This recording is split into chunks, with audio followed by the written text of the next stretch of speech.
반갑습니다. 우리는 지금 히브리서 강의를 계속 이어나가고 있는데요. 히브리서 강의는 느끼시는 것처럼 교리적인 내용이 빼곡히 담아져 있기 때문에 굉장히 구성 자체가 딱딱한 내용들로 채워져 있어요. 해서 전달하는 사람이나 말씀을 받는 사람들이 굉장히 좀 좀 포석포석한 느낌을 받을 겁니다.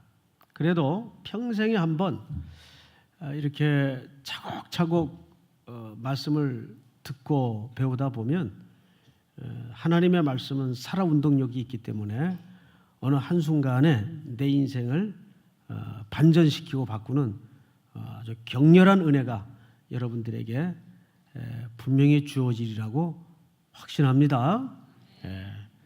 왜 격렬한 은혜인지 아세요? 여러분들하고는 상관없이 하나님은 여러분들에게 늘 뜨거우세요.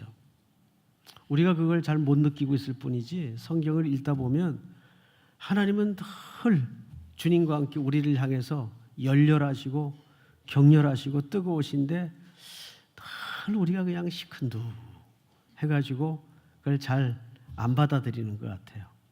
그래서 오늘 우리는 이 제목 한번 보면 이제 그 의미를 좀 느낄 수가 있는데 한번 따라서 해볼까요? 더 좋은 언약의 네 가지 특징. 제목만 건져도 절반은 건지는 겁니다. 자, 오늘은 이 더 좋은 언약의 네 가지 특징이라는 주제로 말씀을 좀 들어가 보도록 하겠습니다. 첫 절 6절을 한번 볼까요? 그러나 이제 그는 더 아름다운 직분을 얻으셨으니 그는 더 좋은 약속으로 세우신 더 좋은 언약의 중보자시라. 앞을 잠깐 보실까요? 물론 그리스도를 두고 하는 얘기죠. 근데 세 가지로 표현을 했어요. 더 아름다운 직분, 더 좋은 약속, 더 좋은 언약. 전부 공통점이 뭐죠? 비교급을 썼어요. 누구와 비교한 겁니까? 모세와 비교한 겁니다. 그런데 상식적으로 그리스도와 모세 비교가 됩니까? 비교가 안 되죠. 한 사람은 그냥 역사 속에 실제했던 역사적 인물이고 한 분은 온전한 인간이면서 온전하신 신이세요. 어떻게 비교가 됩니까? 그럼에도 불구하고 비교급이라는 방식을 통해 쓸 수밖에 없었던 것은 성경이라는 책은 신이신 하나님이 인간을 구원시키고 설득하기 위해서 인간의 언어로 쓴 책이기 때문에 인간의 이해를 담은 표현을 빌릴 수밖에 없어요. 그래서 비교급으로 설명을 할 수밖에 없는 겁니다. 여기 또 하나의 이유는 서론 시간에 공부한 것처럼 히브리 기자는 당시 히브리 독자들의 상황 때문입니다. 히브리 독자는 로마 제국하에 물리적인 또는 유대교로의 회귀에 대한 압박 속에서 흔들리고 있었어요. 내가 맞는 게 진짜일까? 우리 다시 모세의 율법으로 돌아가야 되는 건 아닐까? 우리가 왜 이렇게 어렵지? 왜 이렇게 고난을 받지? 종교를 바꿔서일까? 이런 생각들로 가득 혼란스러워하고 있을 때예요. 그때 이들을 설득하기 위해서 비교급을 쓸 수밖에 없는 겁니다. 너희들이 다시 돌아가려는 그 모세의 율법, 또 모세와 그리스도와 그리스도의 법, 어느 것이 더 우월한 것인가? 이 비교가 안 되지만 설득하기 위해서 비교급으로 설명을 시작한 겁니다. 자, 그러면 이제 7절을 볼까요? 저 첫 언약이, 여러분 여기 첫 언약은 뭘 두고 지칭하는 말일까요? 구약의 모세의 율법입니다. 첫 언약이 무흠하였더라면 자, 이게 알듯 모르듯한 표현이 등장을 했어요. 첫 언약이 무흠하였더라면이라는 뉘앙스로 봐서 첫 언약이 흠이 있다는 얘기입니까? 없다는 얘기입니까? 흠이 있다는 얘기죠. 자, 그러면 조금 더 들어가서, 그럼 첫 언약이 율법을 두고 하는 얘기인데 질문합니다. 율법이 결함이 있습니까? 결함이 있어요? 대답을 못 하잖아요. 율법이 결함이 있어요? 없어요? 없죠. 율법은 결함이 없어요. 왜? 하나님이 제정하셔서 모세를 통해 우리에게 주신 것인데 결함이 있다면 문제가 있죠. 근데 이 표현은 그럼 뭐예요? 저 첫 언약이 무음하였더라면 이라는 말의 느낌으로 봐서 분명히 흠이 있다는 얘기처럼 들려지는데, 우리가 상식적으로 율법은 흠이 없어요. 결함이 없어요. 그래서 여기 흠이라는 의미를 새롭게 정리를 해야 됩니다. 여기서 말하는 흠이라는 것은 결함이 있다는 말이 아니에요. 자, 지금부터 좀 정신을 집중해서 설명을 들어보면 그런 의미였구나, 이해가 금방 올 거예요. 자, 여기서 결함이 있다는 말이 흠이 아니라, 흠은 이런 뜻입니다. 율법이라는 것은 모세를 통해 우리에게 주어졌는데 율법의 메커니즘은 이렇습니다. 지키면, 순종하면 복을 받고 내 백성이 될 것이다. 간단해요. 지키지 못하면 저주와 심판이 있을 것이다. 이것이 율법을 통한 인간과 하나님 사이에 맺어진 첫 언약의 중요한 중심 주제고 율법의 메커니즘이에요. 결과 어떻게 됐어요? 로마서 지적처럼 율법이라는 잣대가 인류에게 들이밀어지자 어떤 인류도 하나님의 그 완벽한 율법의 요구에, 율법은 하나님의 성품이 담긴 것이고 하나님이 완벽하게 우리에게 주신 것입니다. 그런데 인간은 그 하나님의 성품과 요구가 담아진 율법의 요구에 지킬 인생이 있었어요? 없었어요? 의인은 없나니 한 사람도 없었어요. 그래서 율법을 통해서 우리가 하나 들통난 게 있어요. 내 안에 의라고는 눈꼽만치도 없구나, 1%도 없구나. 그래서 전적인 타락과 전적인 무능력이 들통이 나버렸어요.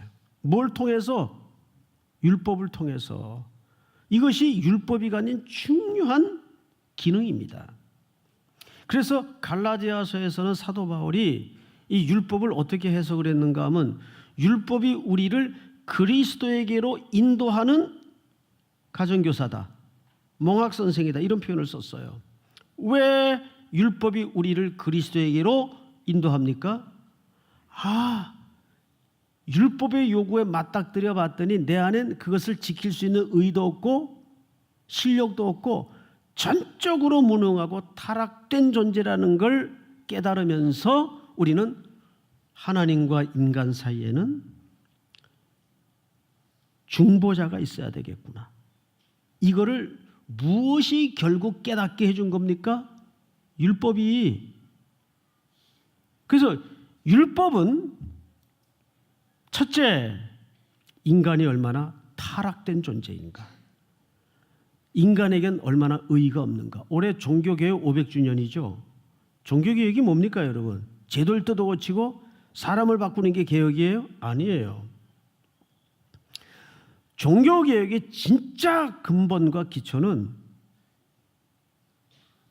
인간이 전적으로 타락했다는 전적인 무능력을 선포하면서 하나님의 오직 은혜로 밖에는 인간은 재구성될 수 없구나, 이걸 깨닫는 게 종교개혁의 기초였어요.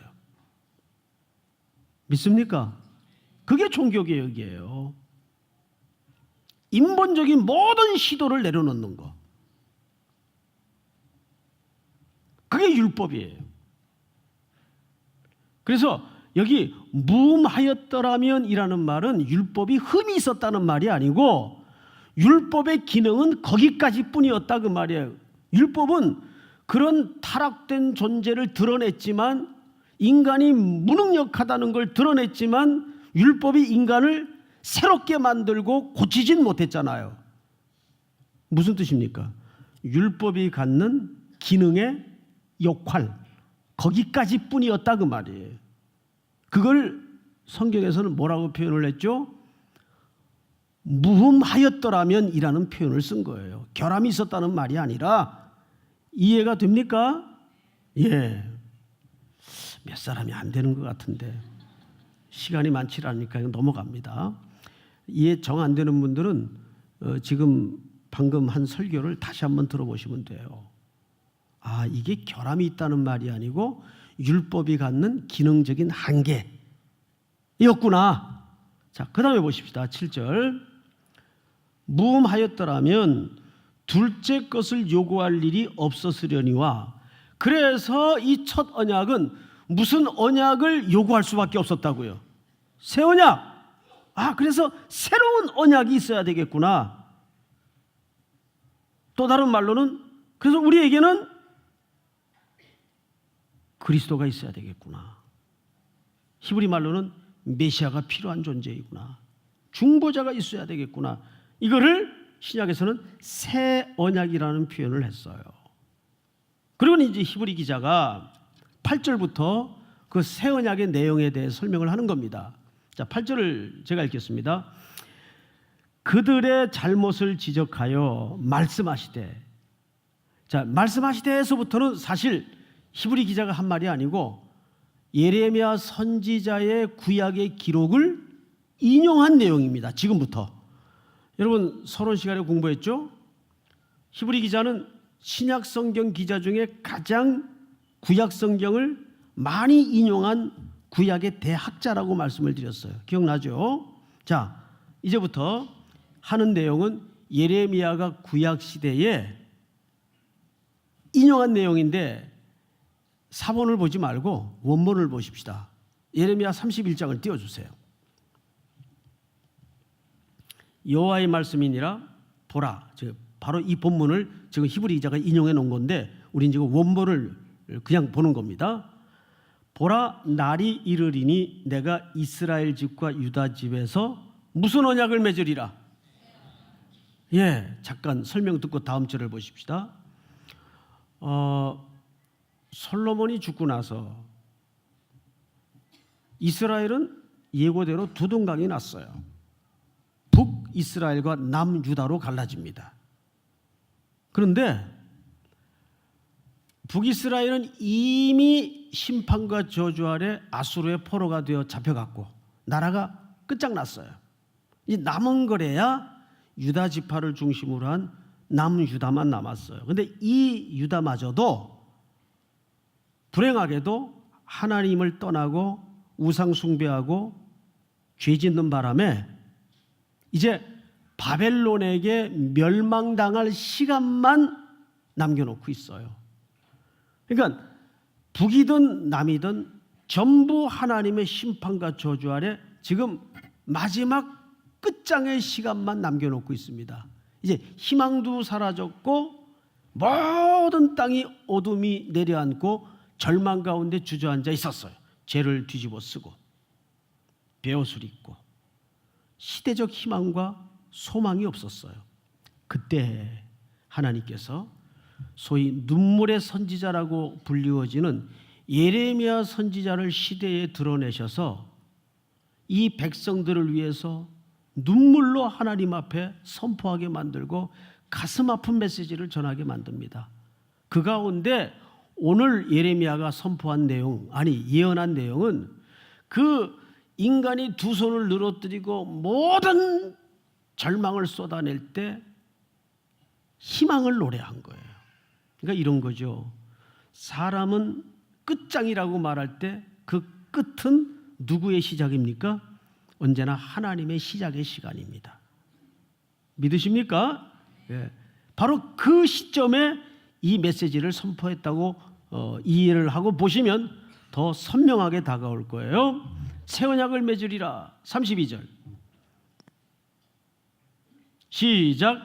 이 언약은 내가 그들의 조상들의 손을 잡고 애굽 땅에서 인도하여 내던 날에 맺은 것과 같이 아니할 것은 내가 그들의 남편이 되었어도 그들이 내 언약을 깨뜨렸음이라. 여호와의 말씀이니라. 자, 여기 재밌는 표현이 하나 있죠. 하나님이 이스라엘 백성들의 뭐로 비유되고 있죠? 남편. 그럼 이스라엘은 뭐가 됩니까? 아내가 되는 거예요. 그러니까 항상 결혼식은 적어도 성경에서 결혼은 계약이에요. 언약이에요. 그래서 이 결혼은 사랑만으로 지켜지는 것이 아니고 결혼에는 반드시 사랑을 넘어서 책임이 강조됩니다. 우리는 흔하게 사랑이 식어서 헤어진다 그래요.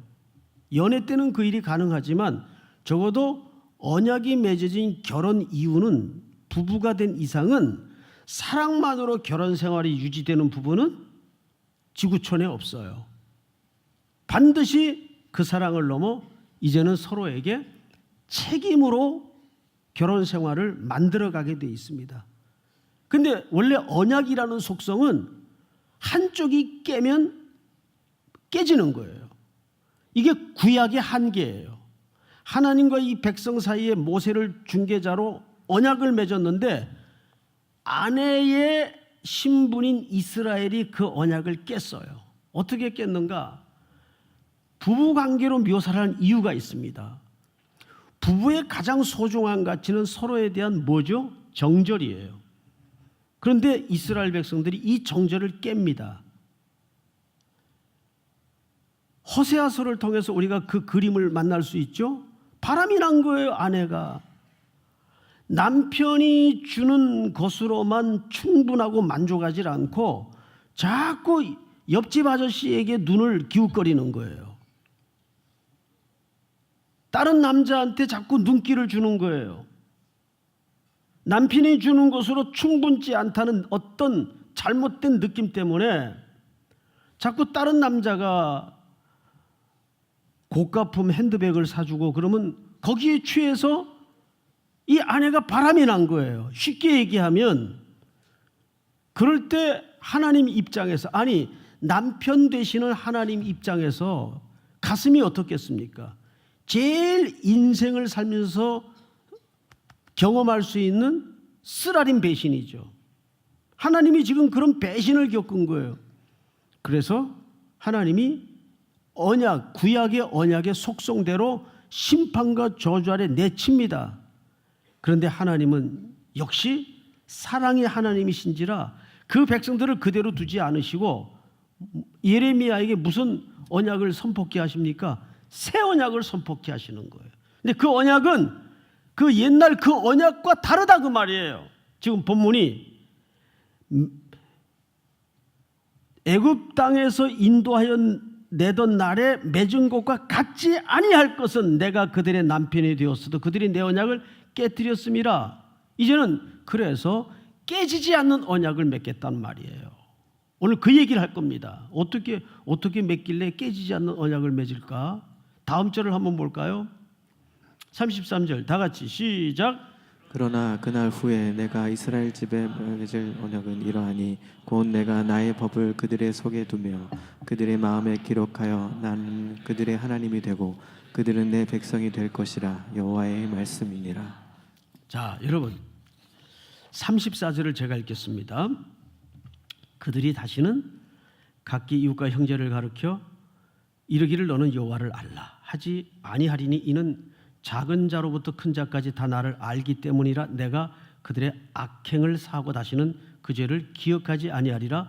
여호와의 말씀이니라. 이것이 일찍이 멸망의 끝자락에 놓여 있던 이스라엘 백성들에게 하나님이 새 언약을 하신 새 언약의 내용이에요. 그것을 오늘 히브리 기자가 다시 인용을 한 겁니다. 자, 이제는 본문을 보십시다. 히브리서 8장 9절, 방금 우리가 보았던 그 내용 그대로 다시 재론되고 있죠.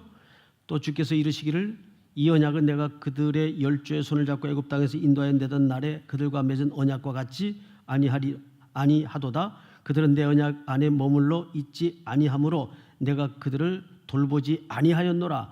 또 주께서 이르시되 그날 후에 내가 이스라엘 집과 맺을 언약은 이것이니. 지금부터 새 언약의 네 가지 특징에 대해 설명을 이제 시작하는 겁니다.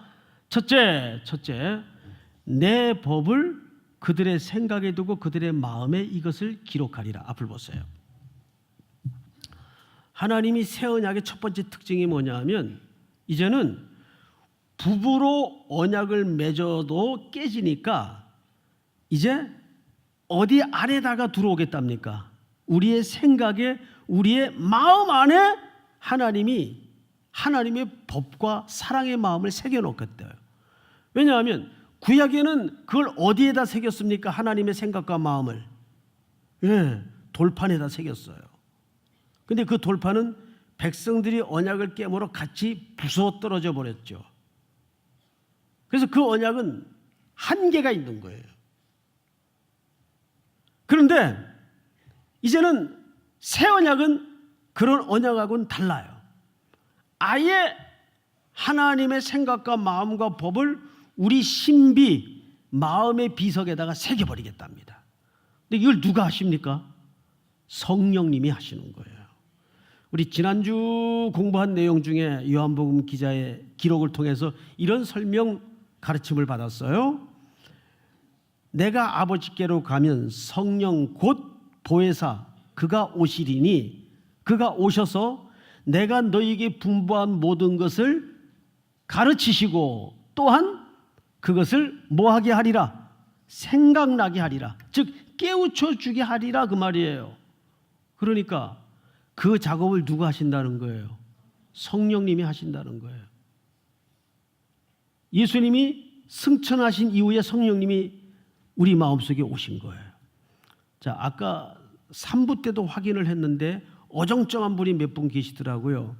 역시 똑같은 질문을 한번 해보겠습니다. 여러분들은 성령을 받으셨습니까? 안 받으셨습니까? 대답 안 하는 분은 긴가민가 한 겁니까? 성령을 받았는지 안 받았는지 좀 잘 모르겠어서요. 뭐 그럴 수 있겠죠. 그래서 제가 확인시켜 드릴게요. 받았는지 안 받았는지. 예수 그리스도를 구주로 영접하면 성령을 받으신 겁니다. 뭘로 할 수 있느냐? 고린도 교회 성도들에게 사도 바울이 편지 속에 성경을 쓰면서 이런 기록을 남겨요. 누구든지 그리스도를 주로 시인하는 자는 성령이 그 안에 있다라고 선언합니다. 그런 의미에서 우리가 영접하는 자 곧 그 이름을 믿는 자들에게는 하나님의 자녀가 되는 권세를 주셨다. 이거 누가 깨닫게 하시는 작업입니까? 그러면 그 성령님이 내 안에 내주하시는 거예요? 안 하시는 거예요? 내주하시는 겁니다. 그런 의미에서 다시 한번 질문을 할게요. 여러분 성령 받으셨습니까? 안 받으셨습니까? 받았습니다. 확실히 받았어요. 그런데 충만과는 다른 거예요. 그건 이제 오늘 주제가 아니니까 넘어가기로 하십시다. 그 성령님이 우리에게 오셔서 가장 중요하게 하시는 역사가 뭐냐면 하나님의 법을 우리 마음에 새기셔서 가르치시고 생각나게 하신다 그 말이에요. 믿습니까? 그래서 그 법을 어디에 두신다고요? 마음에 둔다는 얘기예요. 왜? 부부로 계약 맺었던 것도 이젠 안 되니까 아예 내 안에 들어오시는 거예요. 이거보다 더 확실한 게 있을까요? 이거는 나의 어떤 여부에 따라서 변질이 되거나 변경이 될 수 있는 성격이 아니에요. 이미 내 안에 들어오신 그 하나님은 나와 함께 끝장을 내시는 분이에요. 두 번째 성경을 또 보십시다. 10절 그들의 마음에 이것을 기록하리라. 나는 그들에게 하나님이 되고 그들은 내게 뭐가 되리라? 자, 첫째는 마음에 법을 기록하시고 두 번째는 그걸 통해서 하나님이 원하시는 목적이 뭐냐 하면 관계를 회복하기를 원하세요. 제가 서론 시간에 인사말 속에 하나님은 격렬하게 우리에게 사랑을 원하세요. 언제나 우리가 돌아오기를 원하십니다. 샬롬이 뭐예요? 평화죠. 평화의 정의가 뭡니까? 끊어졌던 하나님과 우리가 관계가 회복되는 걸 평화라 그래요. 아무 염려, 근심, 걱정 없는 게 평화가 아니에요. 하나님과 우리 사이에 깨졌던 관계가 회복되는 것, 이것이 온 인류를 향하신 하나님의 애끓는 마음이에요. 오늘도 집 떠난 하나님의 백성들을 향해서 아버지는 돌아오기를 문 밖에 기대어 원하십니다. 결국 그 둘째 아들이 돌아오는 것으로 다 끝나는 거예요. 그래서 모든 신앙생활은 아버지의 집으로 귀로 하는 싸움이에요. 계속 오늘도 집으로 돌아가는 싸움이에요. 우리가 지금 그래서 순례길에 서 있지 않습니까? 아버지에게로 돌아가는 싸움이에요.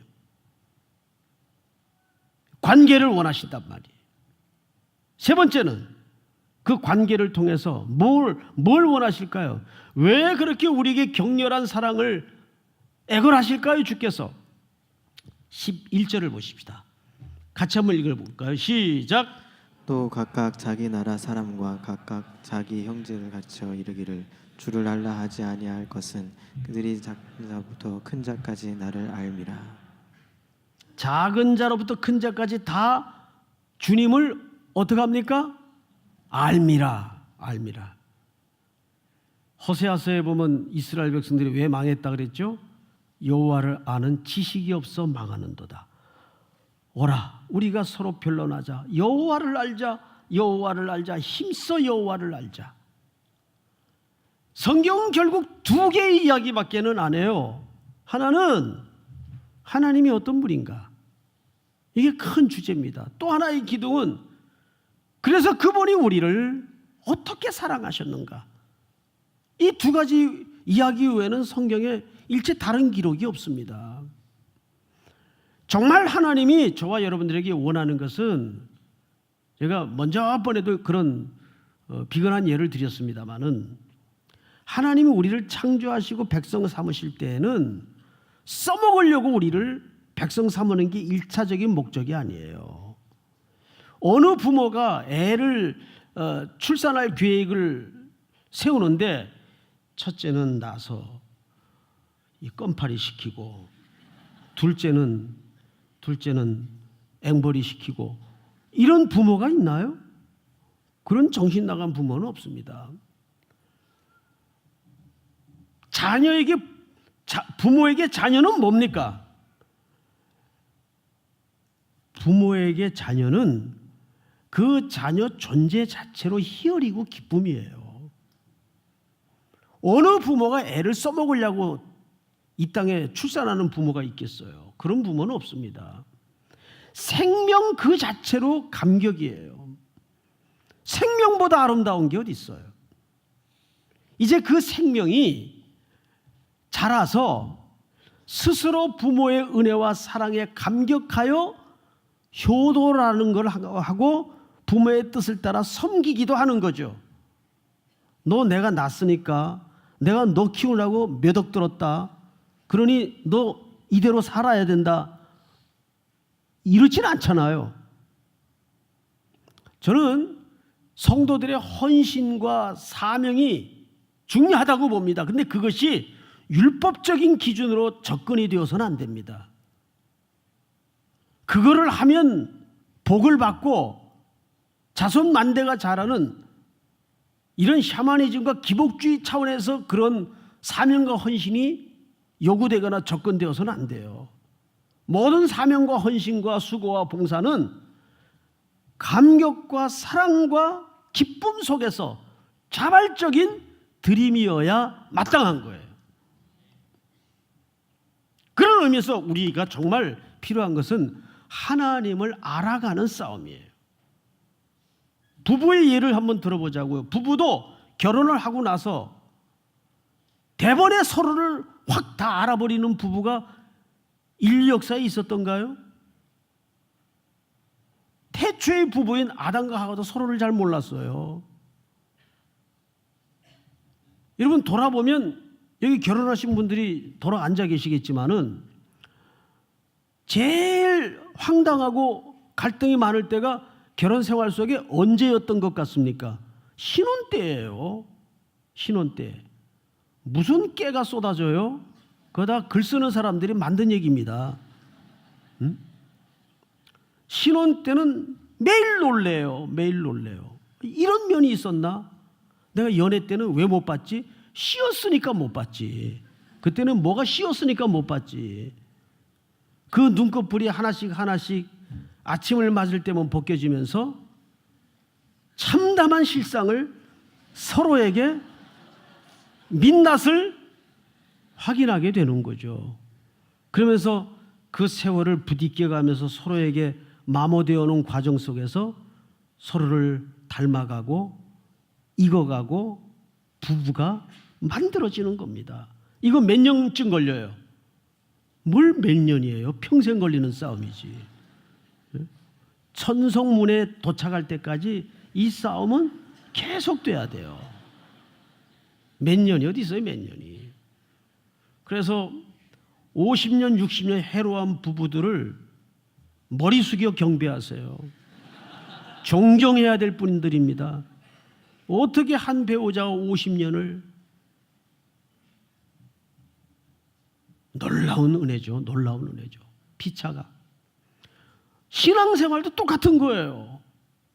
점점점 그 하나님의 오묘함과 신비한 사랑을 온몸으로 체득하면서 그분을 느껴가는 거예요. 여호와를 아는 지식. 그래서 부부는 골동품 같은 것이듯이, 골동품은 세월이 흐를수록 고귀한 거 아닙니까? 신앙도 똑같아요. 할수록 그 하나님의 부요함과 영광의 풍성함 앞에 압도되는 나를 발견하게 되는 거죠. 늘 그 사랑에 눈뜨고 감격하고 헌신하고 모든 삶을 드릴 수 있게 되는 겁니다. 믿습니까? 마지막으로 12절을 한번 같이 읽겠습니다. 시작. 내가 그들의 불의를 긍휼히 여기고 그들의 죄를 다시 기억하지 아니하리라 하셨느니라. 여러분, 새 언약의 마지막 네 번째 특징은 긍휼입니다. 이 모든 것이 어디에 귀결될 수밖에 없어요? 아드님을 십자가의 대속의 제물로 내어주신 십자가 앞에 귀결될 수밖에 없어요. 이해를 할 수가 없어요. 사랑을 더 절실히 느낄수록 더 이해가 안 되는 거예요. 하나님의 사랑이, 그 신비한 긍휼이 왜 나를 택하셨을까? 왜 나를 긍휼히 여기셨을까? 이렇게 패역하고 무도하고 배반을 밥 먹듯 일삼는 의인하고 눈꼽만치도 없는 이 죄인을 무엇 때문에 아드님을 대속하시면서까지 속량하시고 자녀 삼아주시고 매일 보혈로 덮어주시고, 우리는 그 답을 알 수가 없어요. 그래서 신명기서 기자는 이스라엘 백성들에게 뭐라고 얘기했죠? 이스라엘아, 너희는 행복자로다. 그것을 우리는 행복이라고 설명합니다. 택함 받은 자만이 아는 은혜와 신비와 비밀이죠. 그래서 우리가 마지막에 부를 찬송 가운데 이런 가사의 고백이 있어요.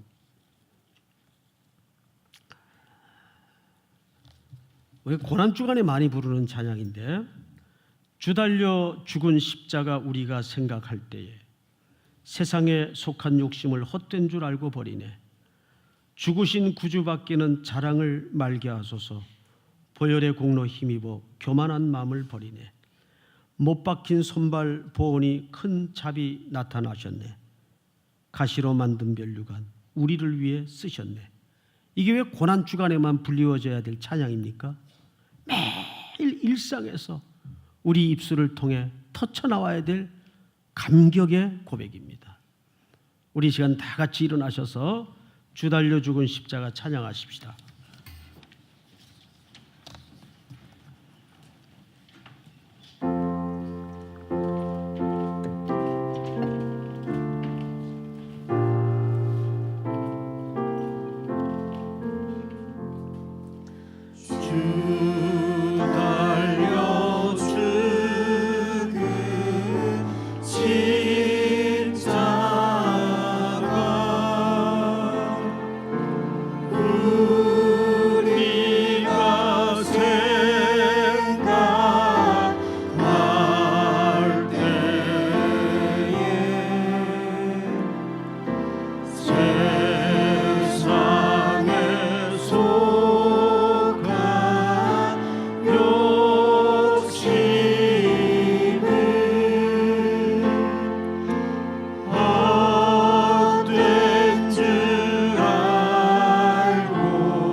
머리 숙여 기도합니다.